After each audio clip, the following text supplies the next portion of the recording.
شاهد ماذا قال مدرب المنتخبات الكبرى بعد فوز المنتخب الجزائري على إيران. ويسخرون من الكاميرون بسبب الجزائر. السلام عليكم.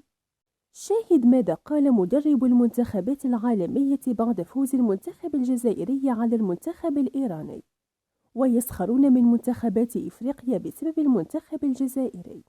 شاهد ماذا قالوا. ولكن قبل أن نبدأ عطروا أفواهكم بذكر الله والصلاة والسلام على سيدنا محمد عليه أفضل الصلاة والسلام.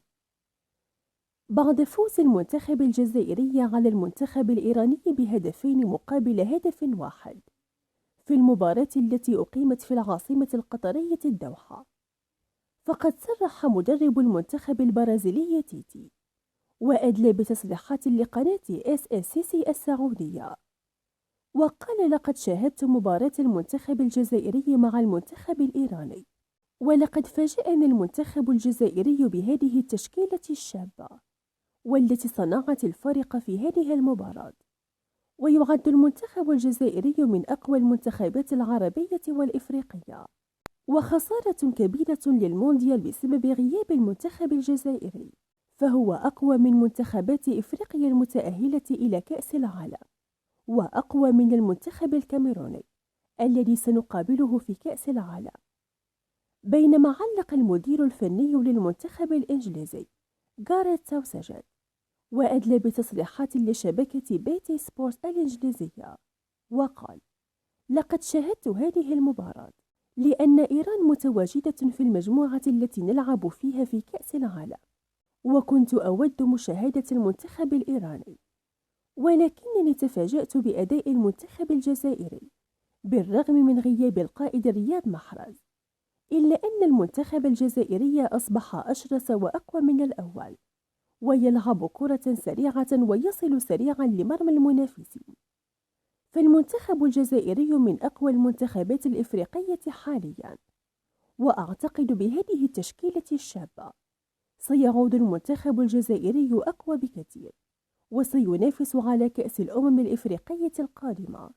بينما فاجأ المدير الفني للمنتخب الإيطالي روبرتو مانشيني المنتخب الجزائري وأدلى بتصريحات لقناة أبوظبي الرياضية، وقال: من المؤسف جدا أن نشاهد المونديال القادم في قطر بدون الجزائر وإيطاليا، فهم أبطال أوروبا وإفريقيا، ولكن خسارة كبيرة للمونديال بعد تأهل هذا الثنائي العملاق، ولكن هذه كرة القدم، وسوف أناقش مع الاتحاد الإيطالي إقامة مباراة ودية بين المنتخب الإيطالي والجزائري في روما تعويضا عن عدم تأهلنا إلى كأس العالم.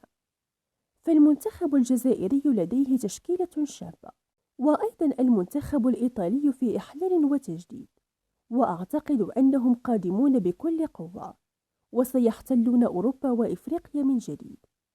بينما علق المدير الفني للمنتخب الإسباني لويس إنريكي وأدلى بتصريحات للإذاعة الإسبانية منذ قليل، وقال: لقد أدهشني جمال بالماضي بهذه التشكيلة الشابة التي لعبت أمام المنتخب الإيراني، والذين فازوا على هذا المنتخب القوي المصنف 21 عالميا، وأعتقد بهذه التشكيلة الشابة للمنتخب الجزائري.